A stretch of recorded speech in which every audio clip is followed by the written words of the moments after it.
I flew to visit my son unannounced, but when he opened the door and saw me standing there with my little suitcase, he didn't smile, didn't hug me, didn't even let the kids say hello. He just said, "Who invited you? Leave." I quietly walked away and did something that, by morning, made my phone show 72 missed calls from the son, who just shut a door in my face. I had imagined the moment for the entire 5-hour flight from Chicago to Seattle, playing it over in my mind like a scene from a heartwarming movie that I desperately wanted my life to emulate. I pictured my son David opening the door, his face registering initial surprise before melting into a wide, welcoming grin. I imagined my 2 grandchildren, 6-year-old Leo and 4-year-old Maya, peeking around his legs, shouting, "Nana," before rushing forward to bury their faces in my coat. I had even rehearsed a breezy, nonchalant explanation for my unannounced arrival. I was in the neighborhood, I would say, holding up the small, carry-on roller suitcase that contained 3 days of clothes and 2 carefully wrapped Lego sets. It was a fantasy born of desperation, a construct designed to overwrite the growing silence that had come to define my relationship with my only child over the past 18 months. The reality, however, arrived at 4:17 p.m. on a Tuesday, and it possessed none of the warmth I had hallucinated at 30,000 feet. I rang the doorbell of the expansive, modern craftsman-style home in Bellevue, a home whose down payment of $250,000 had been wired directly from my retirement account in 2019, and waited. I heard movement inside, the muffled sound of a television, and then the heavy oak door swung open. David stood there. He was wearing a cashmere sweater I didn't recognize and holding a sleek, expensive-looking smartphone. He looked healthy, prosperous, and utterly cold. There was no flicker of recognition, no involuntary smile, not even the basic social reflex of politeness one offers a delivery driver. His eyes, so like my own, scanned me from my sensible walking shoes to my wool pea coat, assessing me not as his mother, but as an unwanted variable in his curated afternoon. Behind him, in the foyer, I caught a glimpse of Leo sitting on the hardwood floor, looking up from a tablet. The boy saw me and started to scramble up, a smile forming, but David shifted his stance, blocking the child's view with his body. He didn't even turn his head to acknowledge his son. He just looked back at me, his expression flattening into absolute indifference. "Who invited you?" he asked. The tone was flat, monotone, devoid of any inflection that might suggest a joke or a momentary lapse in judgment. It was a statement of fact. I was uninvited. I stood frozen on the slate welcome mat I had ordered for them as a housewarming gift, my knuckles white on the handle of my suitcase. "David," I started, my voice weaker than I intended. "I just thought it's been so long," and I was. He cut me off without raising his voice. "Leave." That was it. One word, delivered with the casual dismissal one might use for a solicitor peddling alarm systems. Before I could process the sheer, breath-stealing cruelty of it, before I could ask to just say hello to the grandchildren I hadn't seen in person since Christmas of the previous year, the door was closing. It didn't slam. A slam would have implied passion or anger. It clicked shut with a precise, final sound, engineered to seal the climate-controlled interior against the mild autumn air and the inconvenient mother standing on the porch. I stared at the wood grain for what felt like an hour, though the digital timestamp on the security camera mounted above my head would later confirm it was only 45 seconds. The silence that followed was profound. It wasn't just the absence of noise, it was the vacuum created when 34 years of maternal devotion are instantaneously nullified. I didn't cry. I don't think I was capable of crying in that moment. The shock was physical, a cold anesthesia spreading through my chest. I turned around, the wheels of my little suitcase rattling obscenely loud on the paver stones of the driveway I had paid to have sealed 6 months prior. I walked past the immaculate landscaping, past David's Tesla Model Y and his wife Sarah's Audi Q7, both leased. I knew, because I had co-signed on the Audi and out onto the street. I called an Uber, my fingers numb as I tapped the screen. While I waited on the curb of that affluent suburban enclave, surrounded by houses that projected stability and family values, I began the painful process of rewinding the tape, looking for the exact moment my son had ceased to be the boy I raised and had become the stranger who had just evicted me from his front step. This was the context phase, the necessary mental autopsy of a relationship I had thought was unbreakable. I had always been the provider, the safety net, the silent partner in David's success. When his father died when David was 12, I had doubled down, working 60-hour weeks as a forensic accountant to ensure he never felt the lack, never missed a field trip, never wore secondhand clothes unless they were vintage by choice. I put him through an Ivy League undergraduate program, paying the $55,000 a year tuition in full so he wouldn't be saddled with debt. When he wanted to launch his boutique marketing firm in 2016, I didn't hesitate to liquidate a significant portion of my stock portfolio to provide the $150,000 seed capital. I did it gladly. His success was my success. I was proud of the man he was becoming, or rather, the image of the man he projected. And then came Sarah. I tried to love her. I truly did. She was beautiful, ambitious, and possessed a terrifying talent for social media curation. On Instagram, their lives were a flawless montage of artisanal coffees, luxury vacations, and perfectly lit family moments. But in person, she was aloof, treating me like a slightly embarrassing relic that needed to be managed. Under her influence, David's calls calls became less frequent, shorter, more transactional. They were always slammed at work or dealing with a crisis with the au pair. I made excuses for them. They were busy building their empire. They were stressed young parents. I was the understanding mother who didn't make demands. I swallowed the slights, the forgotten birthdays, the holidays where they suddenly decided to go to Cabo instead of visiting me as planned. I convinced myself that my role had shifted from active caregiver to silent benefactor, and that was acceptable, as long as they were happy. But the silence of the last 18 months had been different. It wasn't just busyness, it was an active erasure. My texts went unanswered for days, then received one-word replies. FaceTime calls with the grandchildren were repeatedly canceled at the last minute due to vague illnesses or scheduling conflicts. When I expressed concern, David accused me of being intrusive, of creating drama where there was none. "We're just focused on our immediate family right now, Mom," he had said during our last phone call 3 months ago. "You need to respect our boundaries." Boundaries, a therapy buzzword weaponized to justify neglect. Yet, foolishly, naively, I had thought a physical presence would break through the digital wall they had erected. I thought if he just saw me, the mother who had nursed him through chickenpox, who had taught him to drive, who had bailed him out of a holding cell at 2 a.m. during his sophomore year of college without asking questions, if he just saw me, the ice would melt. The ride to the airport hotel was a blur of gray highway and the nauseating scent of the driver's vanilla air freshener. The sorrow began to metabolize into something else as I sat on the stiff mattress of the generic hotel room, staring at the popcorn ceiling. The replay of the door closing in my face stopped being a source of pain and became a data point. I am, by trade, an auditor. I look at messy financial records, identify discrepancies, trace intricate webs of deceit, and locate the truth hidden beneath layers of obfuscation. For years, I had applied none of that professional rigor to my own life. I had allowed my love for my son to blind me to the reality of the ledger. I had been pouring assets into a black hole, receiving nothing in return, not even basic human decency. The realization was cold, sharp, and clarifying. The David I loved was gone, replaced by this entity that valued optics over relationship, that could discard a mother with the same ease as deleting an unflattering photo. If he wanted me to be a stranger, I would be a stranger. But strangers don't get $250,000 down payments. Strangers don't get co-signed leases on luxury vehicles. Strangers don't have access to emergency investment accounts funded by someone else's life savings. The sorrow didn't entirely vanish, but it was compartmentalized, shoved into a deep drawer in my mind to be dealt with later. In its place, a steely, familiar, professional resolve took over. I wasn't a heartbroken mother anymore. I was an auditor facing a severe case of misappropriation of funds and breach of contract. I looked at my watch. It was 6:45 p.m. Pacific time. The banks were closed, but the gears in my mind were turning with furious precision, cataloging every financial tether that bound me to David and Sarah. There were many, too many. I opened my laptop, bypassing the slowly loading hotel Wi-Fi by tethering it to my phone. I didn't go to Facebook or look at photos of my grandchildren. I logged into my primary brokerage account. I navigated to the sub-account I had titled David and Sarah Emergency Fund. It was a joint account, established 5 years ago when Leo was born, intended as a safety net for dire circumstances, medical emergencies, sudden job loss. I had deposited a lump sum of $300,000 into it. Over the years, I had noticed withdrawals here and there, $5,000 for an unexpected tax bill, $10,000 for what David vaguely termed house repairs. I never questioned them. Today, the balance stood at exactly $242,500.18. I stared at the number on the screen. That money represented years of missed vacations, of driving the same Honda Accord for a decade, of maxing out my 401k contributions instead of renovating my kitchen. It was my security, transferred to them out of love, and today, that love had been met with a slammed door. The definition of an emergency is subjective. Being surgically excised from your son's life and denied access to your grandchildren felt like a pretty significant crisis to me. I didn't hesitate. My movements were methodical, practiced. I initiated an internal transfer. I moved the entire balance, $242,500.18, out of the joint sub-account and back into my primary individual holding account. Because it was an internal transfer within the same brokerage firm, the movement was instantaneous. One refresh of the screen, and the David and Sarah Emergency Fund read $0. I knew Sarah handled their day-to-day finances. I knew she checked their accounts compulsively, usually around 8 p.m. after the kids were asleep, planning their next acquisition or vacation. I imagined the moment she would log in tonight, perhaps to transfer funds for the new designer patio furniture she had been posting about. I imagined the confusion, followed by the panic, when she saw the zero balance. They lived leveraged to the hilt, their lifestyle sustained by high cash flow and the comforting presence of that large, unearned cushion I had provided. Removing it wouldn't bankrupt them immediately, but it would tear the safety net away, exposing them to the cold winds of financial reality they had never truly had to face. It was a shot across the bow, a warning, but as I sat there in the darkening hotel room, the blue light of the laptop screen illuminating my face, I knew it wasn't enough. It was just money. They could borrow, they could hustle, they could spin it. The wound needed to be deeper. It needed to match the profound psychological injury they had inflicted on me. I needed to dismantle the very stage upon which they performed their perfect lives. I closed the laptop and picked up my phone. I scrolled through my contacts until I found Mark Henderson, estate attorney. Mark had been my friend and lawyer for 25 years. He was expensive, ruthless, and hated David's guts, having prophesied years ago that my checkbook parenting would end in disaster. I checked the time. It was late, but I knew Mark would be up. I pressed call. He answered on the second ring, his voice gravelly with scotch and cynicism. "Well, if it isn't my favorite bleeding heart," he said. "To what do I owe the pleasure at this hour? Finally ready to cut that cord you've been hemorrhaging cash through?" "Yes, Mark," I said, my voice frighteningly calm in my own ears. "I am. I need you to pull the file on the Bellevue Property Trust. First thing tomorrow morning." There was a pause on the other end of the line, a heavy silence where I could almost hear him sitting up straighter. "The Bellevue house?" he asked, his tone shifting from playful to professional. "The one they're living in? The one held in the Revocable Living Trust, where you are the sole trustee and beneficiary until your death?" "That's the one," I confirmed. "I want to execute the revocation clause immediately." Mark let out a low whistle. "Nuclear option. Okay, you know what that means, right? You're essentially seizing the property. We'll have to serve them with a notice to quit. It's an eviction, Eleanor. It gets ugly." "I know what it means, Mark," I said, visualizing the heavy oak door clicking shut in my face. "Draft the paperwork. I want it served by courier tomorrow afternoon. I'm flying back to Chicago in the morning." We spent the next 20 minutes discussing the logistics. Mark, true to form, didn't offer sympathy. He offered strategy. He outlined the timeline, the legal hurdles, the inevitable backlash. I absorbed it all with the detached efficiency of an auditor reviewing a complex bankruptcy filing. When I hung up, I didn't feel triumphant. I felt hollowed out, exhausted, but utterly certain. I took a shower, washing off the travel and the lingering psychic stench of my son's rejection. I repacked my small suitcase, placing the unopened Lego sets at the bottom. I set 3 alarms for my early morning flight and lay down in the dark. I didn't sleep. I stared at the red digital numbers on the bedside clock, watching the minutes tick away the final hours of my previous life as a doormat. I got on the plane at 6 a.m. I turned my phone completely off before takeoff, a deliberate act to ensure an uninterrupted journey. I spent the 4-hour flight staring out the window at the clouds, feeling a strange sense of peace settle over me. It was the peace of the dead, perhaps, or the peace of someone who has finally stopped fighting a losing battle and decided to burn the battlefield instead. When the plane landed at O'Hare and taxied to the gate, I turned my phone back on. It took a moment for the device to connect to the network, and then it began to vibrate violently in my hand. It didn't stop for nearly 2 minutes. The screen became a blur of notifications, a cascade of missed calls, texts, and voicemails stacking up faster than I could read them. The final count, staring up at me in angry red bubble, was 72 missed calls, 50 from David, 22 from Sarah, and a barrage of text messages that ranged from frantic question marks to paragraphs of accusatory rage. I didn't open a single one. I just looked at the sheer volume of their panic, a digital manifestation of the chaos I had unleashed with a few clicks and a phone call. I stepped off the jet bridge and into the terminal, pulling my little suitcase behind me, walking with a lighter step than I had in years. The war had begun, and for the first time in a very long time, I wasn't on the defensive. I sat in the back of the town car on the Kennedy Expressway, the gray Chicago skyline rising up to meet me like an old, ironclad friend who demanded nothing but resilience. The phone in my purse had finally ceased its constant vibrating, likely because the battery was drained or because David and Sarah had exhausted their initial burst of panic and were now regrouping, strategizing, spinning their own narrative of victimhood. I watched the city blur past, a familiar grid of the Midwest, grounding me in a way the nebulous, misty hills of the Pacific Northwest never could. When the car pulled up to my brownstone in Lincoln Park, a property I owned outright, purchased in 1998 for $415,000 and now valued at over $1.2 million, I felt a strange sense of dissociation. I wasn't just a mother returning to an empty nest. I was a general retreating to a fortified bunker to plan a counteroffensive. I tipped the driver, walked up the steps, and unlocked the heavy door. The silence inside was different from the silence on David's porch. It was the silence of order, of solvency, of a life lived within its means. I didn't unpack immediately. I went straight to my home office, a room lined with mahogany bookshelves and dominated by a large oak desk that had belonged to my father. I plugged my phone into the charger, and as it roared back to life, I silenced it completely. No vibration, no ringtone, just a flashing screen I could choose to ignore. I poured myself a glass of water, sat down in my ergonomically corrected Herman Miller Aeron chair, and opened my desktop computer. It was time for the audit. In my profession, we call this the discovery phase, the tedious, unglamorous sifting through granular data to reconstruct a crime scene that consists not of blood and casings, but of wire transfers and ledger entries. I had access. That was the one detail David and Sarah, in their arrogance, had overlooked. When I funded the seed capital for David's firm, Apex Marketing Solutions, LLC, in 2016, the operating agreement named me as a silent partner with a 15% equity stake and, crucially, permanent administrative access to all financial reporting and banking platforms for the purpose of annual tax compliance. They had never removed me. Why would they? I was just Mom, the bankroll, the person who filed their cone second every April, so they didn't have to hire a CPA. They viewed my access as a convenience, a free service I provided, never imagining I would use it as an investigative tool. I logged into the cloud-based accounting software, my fingers flying over the keys. The dashboard loaded, displaying a colorful array of graphs and charts designed to make a business look healthy to the casual observer. Revenue was up 12% year over year. Client retention seemed stable, but I wasn't interested in the vanity metrics. I went straight to the general ledger. I began to pull the transaction reports for the last 24 months, exporting them into Excel spreadsheets where I could manipulate the data, filter by vendor, and run pivot tables to identify patterns. The first anomaly appeared within 20 minutes. It was a recurring monthly payment of $8,500 to a vendor listed as Consulting Group Beta. The payments had started 18 months ago, coinciding almost exactly with the timeline of their emotional withdrawal from me. I cross-referenced the vendor in the state business registry. Consulting Group Beta was a generic LLC registered in Delaware to a registered agent service designed to obscure ownership. It was a classic shell, but sloppy. I drilled down into the accounts payable invoices attached to the payments. They were generic, templated PDFs, Strategic Oversight Services, September. No hourly breakdown, no specific deliverables, just a flat fee. I cross-referenced the routing number for the direct deposits. It matched a digital-only bank that specialized in high-yield savings accounts, the kind often used for personal emergency funds, not B2B transactions. I made a note. Asterisk. Unverified outflow. $153,000 total to date. Asterisk. I kept digging. I looked at the travel and entertainment expenses. The IRS has strict rules about what constitutes a deductible business expense, rules I had lectured David on countless times. I found charges for client development that, upon closer inspection of the receipts, were for a Disney World resort package, a spa weekend in Sedona, and what appeared to be a $5,000 distinct purchase at a luxury handbag boutique in Las Vegas. These weren't business expenses. They were personal indulgences disguised as corporate write-offs. This was tax fraud, plain and simple. If audited, the IRS would pierce the corporate veil, and David would be personally liable for the back taxes and penalties. But it wasn't just the sloppiness that chilled me. It was the volume. They were bleeding the company dry, using it as a personal piggy bank, while simultaneously crying poverty to me whenever I suggested a visit or asked about the repayment of the soft loan I had given them for the furniture in 2021. The deeper I went, the clearer the picture became. They weren't just living beyond their means. They were constructing a house of cards on a foundation of willful deceit. Then, at 11:42 p.m., I found the smoking gun. It wasn't in the accounting software. It was in the archived email server. As a partner, I had an administrative login for the domain to manage storage limits. I knew it was an invasion of privacy, legally gray, but morally, I had moved past those qualms when the door clicked shut in Bellevue. I searched for my own name, Eleanor, Mom, Mother. The search results populated, and I began to read. The emails between David and Sarah were a revelation. They weren't just busy, they were contemptuous. An email from Sarah to David, dated February 14th of this year, Valentine's Day, read, "Did you call the ATM? If we don't get that transfer for the roof repair, lol, we're going to be short on the lease for the Audi. Work your magic. Guilt trip her if you have to. Mention, Leo misses her." I stared at the screen, the blue light stinging my tired eyes.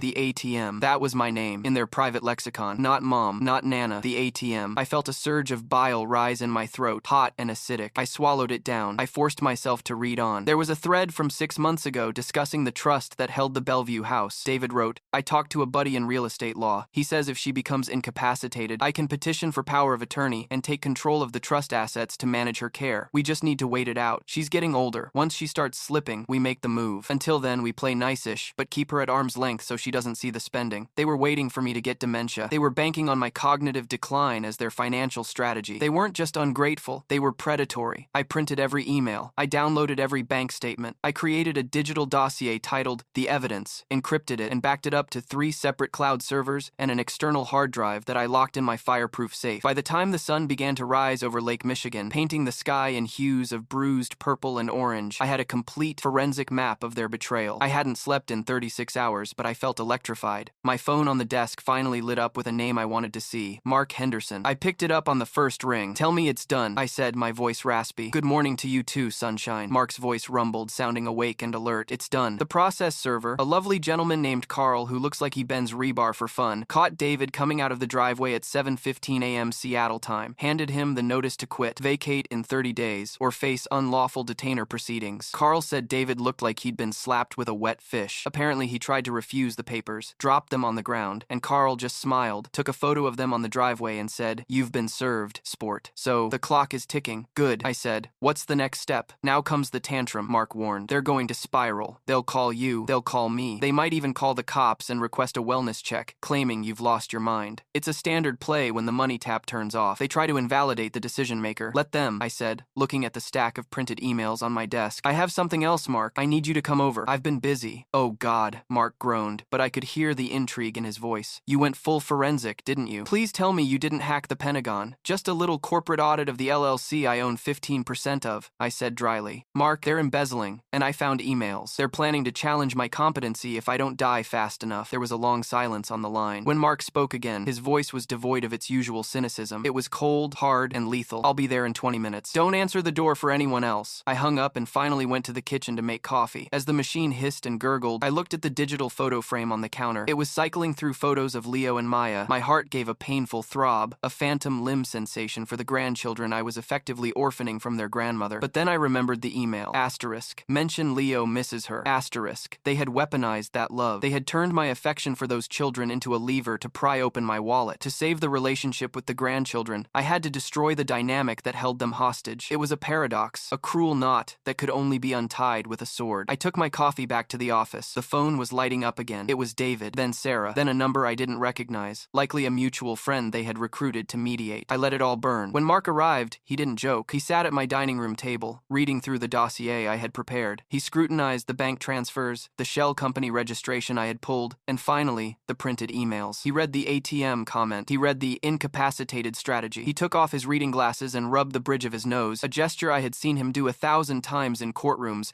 when he knew he had the opposition cornered. Eleanor, he said softly, this is enough to not just evict them, but to dissolve the LLC and sue them for breach of fiduciary duty. We could tie them up in litigation for years. We could bankrupt them 3 times over, just on legal fees. I don't want to sue them for the money, Mark, I said, staring out the window at the pedestrian traffic on the sidewalk. I don't need the money. I want them to understand. I want the exposure. They care about image. They care about their social standing. I want to dismantle that. Mark nodded slowly. Procedural justice. You want the truth on the record. I want a meeting, I said, not a phone call, a meeting, here, in Chicago. If they want to save their house, if they want to save their business, they have to come here and sit at this table and explain these emails to my face. Mark looked at me, assessing my resolve. They'll come, he said. Once they realize the eviction is real and the bank account is empty, they'll come. But they'll come fighting. They'll come to gaslight you, to tell you you're misunderstanding, that you're paranoid. I know, I said. That's why I need you here. And I need a witness, someone neutral. I can get a stenographer, Mark suggested. Make it a formal deposition for the business dissolution. That scares people. It makes it official. Do it, I said. Set it up. Tell them I'm freezing the LLC's operating accounts pending an internal investigation into financial irregularities. Tell them if they want to unlock the funds to pay their mortgage or their lease on that Audi, they need to appear in person for a partnership meeting on Friday. Friday, Mark checked his watch. That's 3 days from now. That's tight. They can fly, I said, my voice flat. I did. Mark left to set the wheels in motion. I spent the rest of the day in a strange fugue state of preparation. I went to the grocery store. I cleaned the guest room, though I knew they wouldn't be staying here. I was maintaining the facade of normalcy for my own sanity. Around 4 p.m., the police arrived. It was a wellness check, just as Mark had predicted. 2 uniformed officers, polite but wary, standing on my doorstep. Ma'am, we received a call from a Mr. David Reynolds in Washington State. He's concerned about your mental state. He says you've been acting erratically and have cut off contact. I stood in the doorway, dressed in my crisp linen trousers and a silk blouse, holding a cup of tea. I invited them in. I showed them my tidy house, my calm demeanor. I explained with a sad, indulgent smile, my son is upset because I've decided to stop funding his lifestyle. It's a financial dispute, officers, nothing more. I showed them the business card Mark had left on the table. My attorney is handling the details. David is just lashing out. The officers relaxed instantly, recognizing the domestic dynamic of an entitled child and a cut-off parent. They apologized for the intrusion, made a note in their log that I was lucid, safe, and definitely not having a breakdown, and left. That was the final tumblers clicking into place. David had played his ace, the crazy old mother card, and it had failed. Now he had no choice. At 8 p.m., an email arrived from David. Not a text, a formal email. Asterisk. Mom, we are incredibly hurt and confused by your actions. The eviction notice is insane. We have children. You are hurting Leo and Maya. If you want to talk, we are willing to fly out and discuss this like adults, but you need to unlock the business accounts immediately. We have payroll on Monday. Asterisk. I didn't reply to him. I forwarded the email to Mark with a single instruction. Asterisk Friday at 10 a.m. Conference room B. No unlocked accounts until the meeting is concluded. Asterisk. The trap was set. They were coming to Chicago,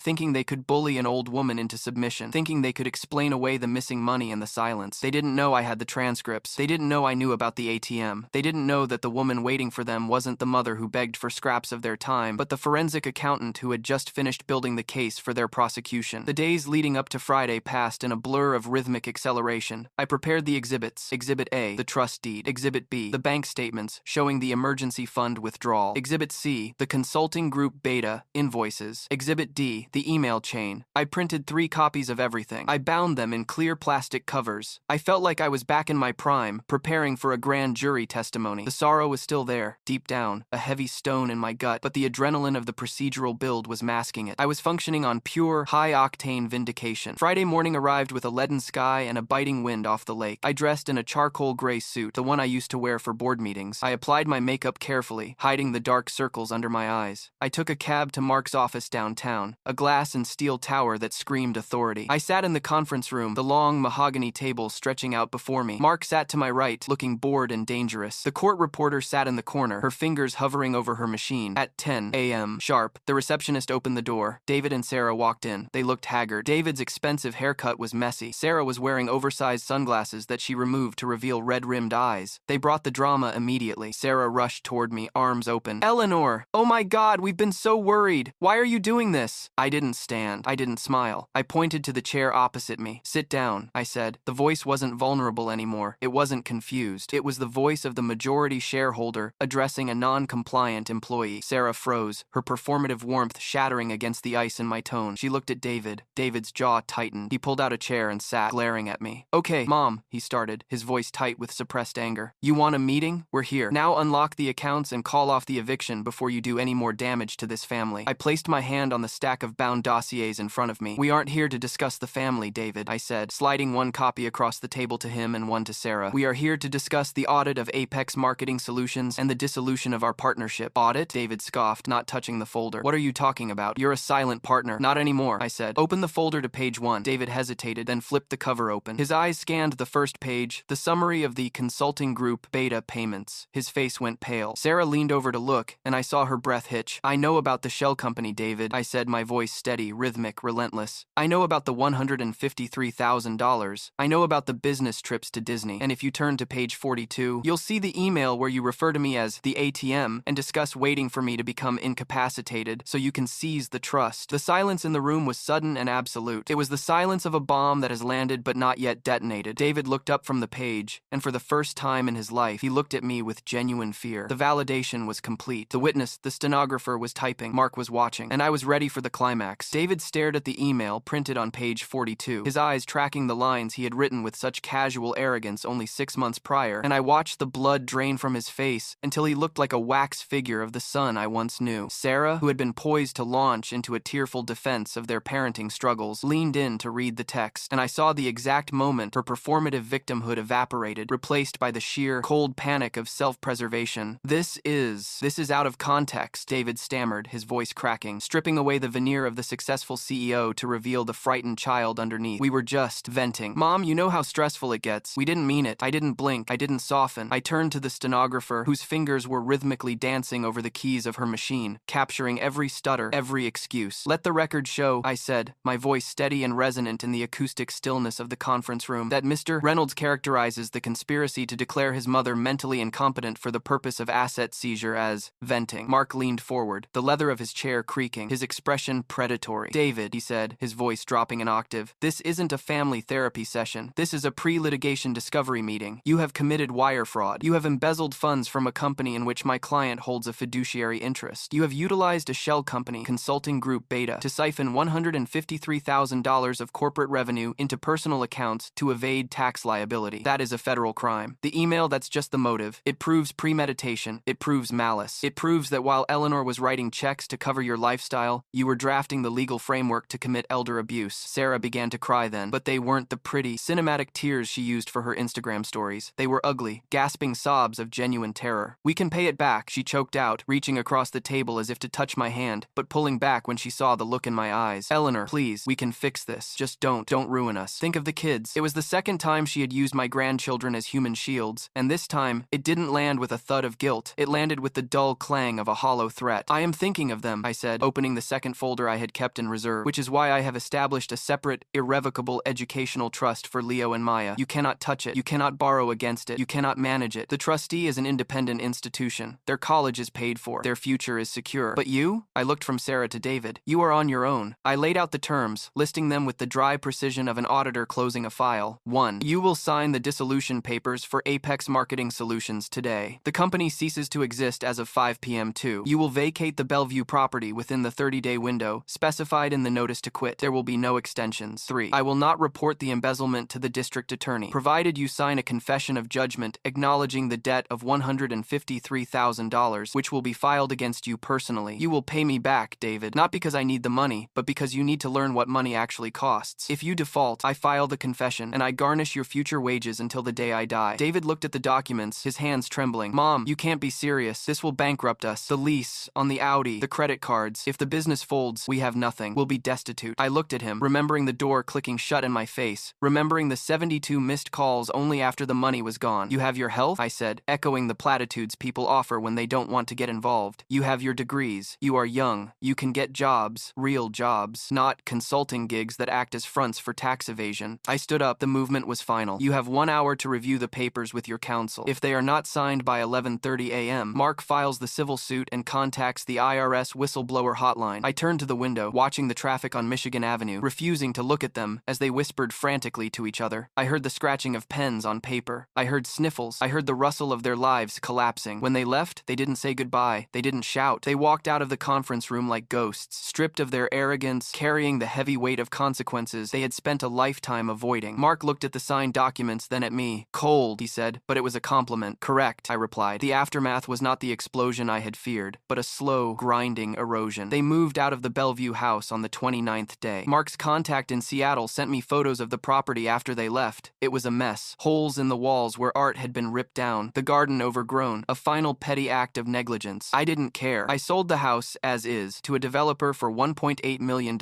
depositing the proceeds into the grandchildren's trust. David and Sarah moved into a 2-bedroom apartment in a less desirable suburb. I heard through the grapevine a mutual cousin, who still spoke to them, that David had taken a job as a mid-level sales manager for a logistics company, a position that required him to clock in and answer to a boss. Sarah had tried to pivot her social media presence to authentic struggles and starting over, but the internet is fickle. Without the backdrop of luxury, her audience dwindled. They were living the life of the average American family, exactly the fate they had deemed beneath them. They were struggling, they were tired, and for the first time, they were honest. I didn't rejoice in their downfall. I didn't check their profiles. I simply ceased to carry the weight of their existence. The silence that followed wasn't the painful silence of rejection. It was the peaceful silence of a debt paid in full. The discovery phase of my life was over. The resolution began quietly, without fanfare. 3 years have passed since that meeting in Chicago. My life has contracted in the most beautiful way. I retired from forensic accounting. I no longer had the stomach for hunting down other people's greed. I sold the large brownstone in Lincoln Park. It felt too big, too full of ghosts, and bought a small, sun-drenched condo in a quiet neighborhood near the lake. I joined a literacy volunteer program, teaching adults to read. It is humble work, frustrating and rewarding in equal measure, grounded in the tangible reality of helping someone decipher the world. I have friends, women my own age, who know nothing of my past wealth or the drama with my son, who know me only as Eleanor who brings the best lemon squares to book club. I see Leo and Maya occasionally, but on my terms. The educational trust gives me leverage. David and Sarah know that if they withhold the children, I could, in theory, make the trust conditions more difficult, though I never would. I visit them in a neutral location, usually a park or a museum, twice a year. The children are getting older now, 9 and 7. They are sweet, a little anxious, sensing the tension that still hums in the air between their parents and me. David is graying at the temples. He looks tired. He calls me Mom now, not the ATM, but the word is heavy, laden with the knowledge of what he lost. He tries sometimes to bridge the gap, to reminisce, to make a joke. I respond politely, but the bridge is gone. I burned it. We are polite strangers, bound by biology and legal contracts. Last Christmas, I received a card from them. No request for money, no guilt trip, just a picture of the kids and a handwritten note from David. We are doing okay. Hope you are well. It was the first honest thing he had sent me in a decade. I put the card on my mantelpiece, next to a stack of books I needed to return to the library. I sat in my armchair, looking out at the snow falling on the lake, holding a cup of tea that cost me 12 cents to make. I thought about the millions I had moved, the trust funds, the lawsuits, the calculated devastation of my own family tree. It was a tragedy, yes, but it was also a liberation. I had reclaimed my dignity from the fire. I had stopped being a resource and started being a person. The silence in my apartment wasn't lonely. It was clean. It was the sound of a ledger that finally, perfectly balanced.